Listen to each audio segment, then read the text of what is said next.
শুক্রবার দুপুর 2টার সময় আল্লাহর এই খাস নামটি 7 বার পাঠ করুন আর নিজ চোখে ফলাফল দেখুন। আপনি ফলাফল দেখে নিজেই অবাক হয়ে যাবেন। জুমার নামাজের পরে ঠিক দুপুর 2টার সময় আকাশের দিকে তাকিয়ে আপনি আল্লাহর এই খাস নামটি হাতে গুনে গুনে 7 বার যেই গোলামটা পাঠ করবে, এরপরে আপনি আল্লাহর কাছে যা চাইবেন আল্লাহ পাক আপনাকে চাই দান করে দিবে। দেয়ালে পিঠ থেকে গেছে, আপনার চারিপাশে কেউ নাই, আপনি দোয়াটা পড়েন, আল্লাহর কাছে যা চাইবেন আল্লাহ পাক আপনাকে চাই দান করবেন। মুসিবতে আছেন, আল্লাহ আপনাকে উদ্ধার করে দিবেন। অনেক শরীরের মধ্যে রোগ বাসা বেঁধে দিয়েছে, এই বিলিস অনেক বেড়ে গিয়েছে, রক্ত শূন্যতা দেখা দিয়েছে, আর রকমের বিপদ মুসিবত অসুস্থতায় আছে, আল্লাহর এই খাস নামটি ঠিক শুক্রবার দুপুর 2টার সময় আল্লাহর কাছে আপনি 7 বার পাঠ করেন, ফলাফল দেখে আপনি নিজে অবাক হয়ে যাবেন। অনেকের ছেলে মেয়েগুলো কথা শোনে না, পিতামাতার অবাধ্য হয়ে আছে।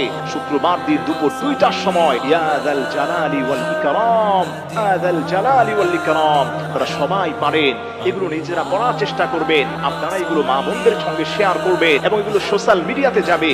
এগুলো শেয়ার করে আপনি অপর ভাইয়ের কাছে পৌঁছে দিলেই আল্লাহ পাক আপনার আমল নামায় সেম সব আল্লাহ পাক দান করে আপনাকে সুসংবাদ দান করবেন। সুবহানাল্লাহ। পড়ে অনেক রিজিকের অভাবে ভুগি, পেরেশানিতে ভুগি, ডিপ্রেশনে ভুগি, অনেক ঝামেলায় ভুগি, ভালো একটা জায়গায় বিয়ে করতে চাই, এটা হচ্ছে না। ঠিক শুক্রবার দিন যেই সময়টা আল্লাহর এই খাস নামটি ইয়া যাল জালালি ওয়াল ইকরাম 7 বার পাঠ করে আল্লাহর কাছে আপনি হাত উত্তোলন করে যা চাইবেন আল্লাহ পাক মনের আশাকে পূর্ণ করে দিবেন। একটু চেয়ে দেখেন না, চাওয়ার মতো যদি কোনো গোলামটা আল্লাহর কাছে যেতে পারে আল্লাহ পাক তাকে সঙ্গে সঙ্গে দান করে দেন। কারণ হলো আল্লাহ রাব্বুল আলামিন স্পষ্ট ভাবে বলে দিয়েছেন, আমার যেই গোলামটা আমার হয়ে যায় গোটা পৃথিবীটাকে ওই গোলামটার জন্য আমি আল্লাহ পাক বানিয়ে দিই। সুবহানাল্লাহ পড়েন।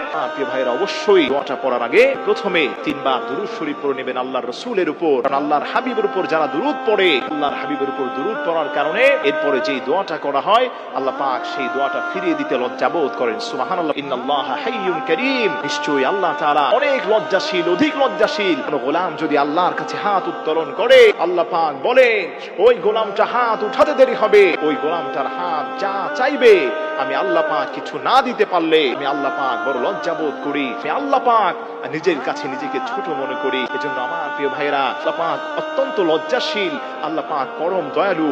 আল্লাহর হাবিবের উপর 3 বার দুরূদ শরীফ পড়বেন, এরপরে ইয়া যাল জালালি ওয়াল ইকরামকে আপনি 7 বার পাঠ করবেন, পরে আবার আল্লাহর হাবিবের উপর 3 বার দুরূদ শরীফ পড়ে আপনি যেই দুরূদ শরীফ পারেন, ছোট্ট দুরূদ শরীফ সাল্লাল্লাহু আলাইহি ওয়াসাল্লাম আপনি পড়তে পারেন।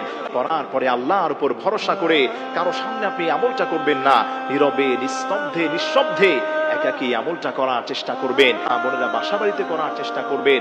আল্লাহ রাব্বুল ইজ্জাত ওয়াল জালাল আপনার মনের সমস্ত আশাগুলোকে পূর্ণ করে দিবেন।